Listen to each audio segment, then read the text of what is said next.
बहुत सारा मतलब कहना चाहिए तेल आयात करता था, कच्चे तेल का जो आयात था वो करता था।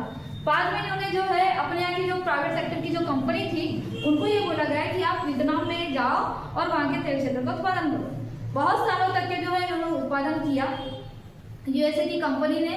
लेकिन जब वहाँ के नए राष्ट्रपति चुनकर आते हैं तो उन्होंने क्या करे, यूएसए की कंपनी को है ना, मतलब उनको बोल दिया गया कि जो भी आपने इंफ्रास्ट्रक्चर्स लगाया, जो भी बुनियादी उपकरण आपने लगाया उसको यहाँ छोड़ो, उसका हम आपको पैसा देंगे। पैसा क्यों देंगे? क्योंकि उस टाइम पे जो तेल की जो कीमत थी वो बहुत थी, है ना।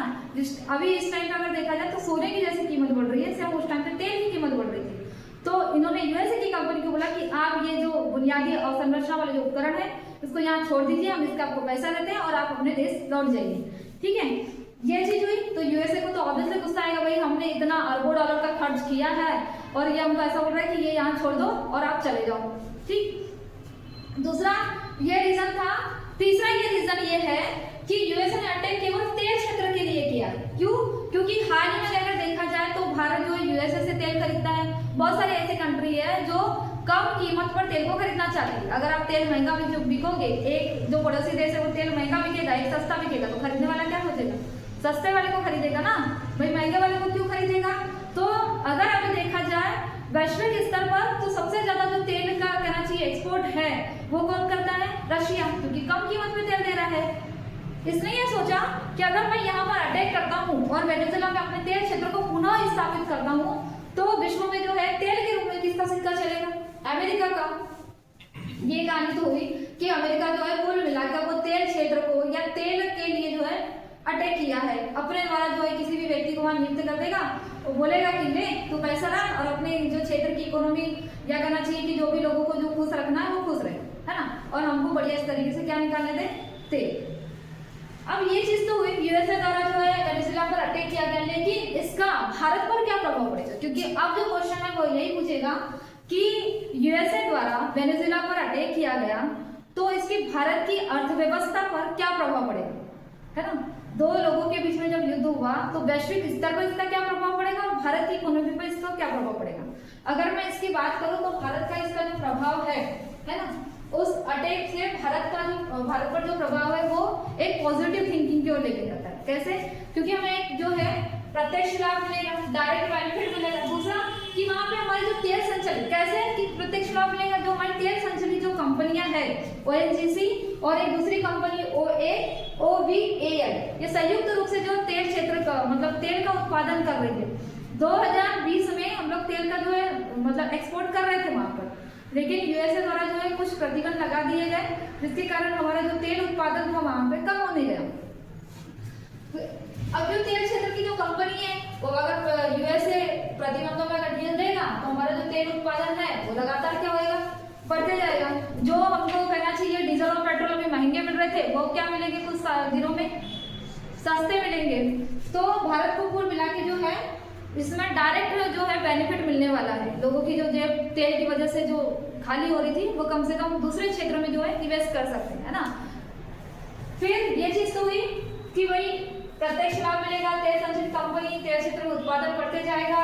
यूएसए अगर प्रतिबंधों में ढील देता है तो वेनेजुएला से हम तेल का उत्पादन लगातार जो है धीरे धीरे बढ़ते जाएगा। और हमारे यहाँ पे जो है एक तो ये कंपनी आपको पता है ONGC और OAL, ये संयुक्त रूप से जो है वहां का एक क्षेत्र है। ये क्वेश्चन पूछने के ज्यादा चांसेस है कि ये सेंट क्रिस्टोबल क्या है? ये सेंट क्रिस्टोबल वेनेजुएला में तेल क्षेत्र का नाम है। जो हम लोग जहाँ से तेल उत्खनन कर रहे हैं ना भारत द्वारा, तो उस क्षेत्र का नाम है ये सेंट क्रिस्टोबल।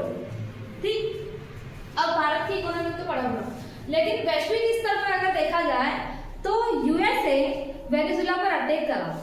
यूएसए को अगर बोला जाए तो ऐसा कहा जाता है कि जब सेकेंड वर्ल्ड वॉर हुआ था तो ये एक शांति दूत के रूप में उभरा था। इसी के कहने पर 1945 में यूएन की स्थापना हुई थी, है ना, संयुक्त राष्ट्र संघ की स्थापना हुई थी, जिन्होंने जो है ये नियम बनाए थे कि एक जो महाशक्ति है वो दूसरे देश पर अटैक नहीं करेगी, बल्कि उसको जो है कहना चाहिए समानता, वहाँ की सामाजिक राजनीतिक और आर्थिक स्थिति को क्या करेगी? बढ़ावा देगी, उसका डेवलपमेंट करेगी। अगर आपके पास ज्यादा पैसा है तो आप क्या करोगे? गरीबों का भी डेवलपमेंट चाहिए ना। तो ये विकसित और विश्व की जो महाशक्ति थी, इनको ये बोला गया था कि अगर आपके पास ज्यादा पैसा होगा तो आप जो है विकासशील और नॉन विकसित या अल्प विकसित जो देश हैं उनकी क्या करोगे, आप हेल्प करोगे। तो यूएनए ने जो है 1945 में, इसी के कहने पर यूएसए ने यूएनए की स्थापना की थी। कब? 1945 में। जब शांति के रूप में उभरने वाला ये देश आजकल इतना आक्रमणकारी क्यों हो गया है, तो आपको तो कहानी पता चली कि ये हो। अब मुझे बताओ कि जो यूएसए है ना, कहना चाहिए कि इन्होंने जो है संयुक्त राष्ट्र संघ यूएनओ में जो है अपने नियम बनाए कि ऐसा होगा ऐसा होगा, फिर इन्होंने इन नियमों का उल्लंघन करते हुए कहना चाहिए कमजोर राष्ट्र पर अटैक क्यों किया। आप उसको समझौते के रूप में या कहना चाहिए बातचीत के माध्यम से भी तो हल निकाल सकते थे। अटैक करने का मतलब क्या था? इसका मतलब आप जो है अपनी वो चीजें दिखा रहे हो कि मेरे पास जो है मैं बहुत शक्तिशाली हूँ और कोई भी जो है अगर यूएसए विरोधी कोई देश है तो मैं उस पर अटैक करके उस पर कब्जा कर सकता हूँ, जैसे कि हाल ही में जो है वेनेजुएला पर अटैक किया गया है। और इसी के अलावा ऐसा नहीं है कि केवल यूएसए जो है वेनेजुएला पर अटैक करके उसको जो है मतलब कहना चाहिए अपने दबदबा कायम कर रहा है, दबंगाई दिखा रहा है। विश्व की महाशक्ति कहलाने वाले जो देश है, रशिया यूक्रेन युद्ध चल रहा है, चीन ताइवान पर कभी भी अटैक कर सकता है ना। इसके पहले भी हमने वन चाइना पॉलिसी के तहत देखे थे। तो कहना चाहिए कि संयुक्त राष्ट्र संघ की एक नियमन जो संस्था है वो धीरे धीरे छिन्न भिन्न होते नजर आ रही है। मतलब कुल मिला के उसका जो अस्तित्व है वो धीरे धीरे क्या हो रहा है, खत्म हो रहा है। जब कोई मानेगा ही नहीं इसके नियम और कानून तो फिर छोटे कमजोर देश कैसे मान सकते हैं।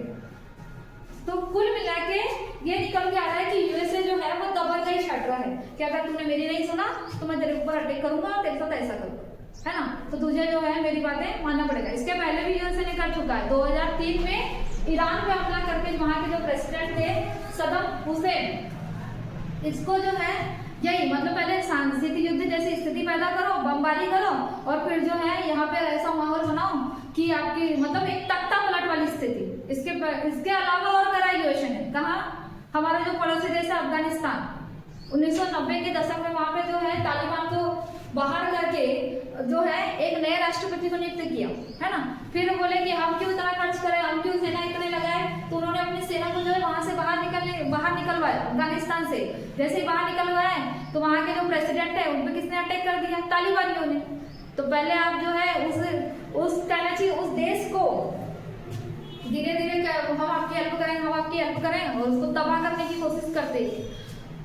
तो इस टॉपिक से तो ये समझ में आ रहा है कि ये क्वेश्चन निकल के आएगा कि यूएसए द्वारा वेनेजुएला पर जो अटैक किया जा रहा है तो ये विश्व की महाशक्ति कहलाने जाने वाला जो अमेरिका है वो कमजोर राष्ट्र पर दिन प्रतिदिन जो है दबंगाई मतलब कहना चाहिए स्थापित करेगा या कमजोर राष्ट्र पर कहना चाहिए कि एक तरीके से डर का माहौल पैदा कर रहा है। क्योंकि हाल ही में केवल वेनेजुएला पर ही अटैक नहीं किया, इसके नजरों में और छोटे छोटे देश है। जैसे अगर ऊपर मैं बात करूँ तो ग्रीनलैंड पर जो है ये अटैक कभी भी कर सकता है। जब एक चीज को जीत ही लिया है और कमजोर राष्ट्र में डर हो चुका है तो ऑब्वियसली वो किसी भी राष्ट्र को जो है ये डरा ही सकता है ना।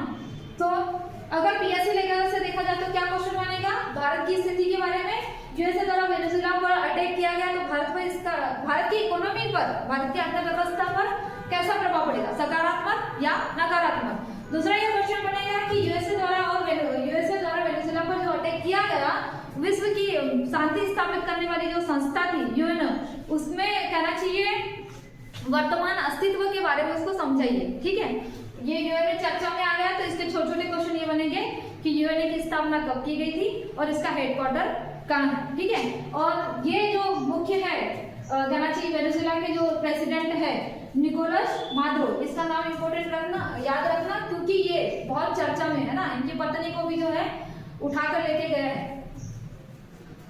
तो अगर पूरा टॉपिक को अगर कैलकुलेशन किया जाए, समझा जाए तो ये समझ में आया है कि 15वीं या 16वीं शताब्दी में जो औपनिवेशिक साम्राज्यवाद की नीति थी उसको पुनः स्थापित किया जा रहा है। विश्व की जो महाशक्ति कहलाने वाले देश है वो छोटे छोटे देशों को अपने कहना चाहिए गुलाम बनाने की कोशिश कर रहे हैं।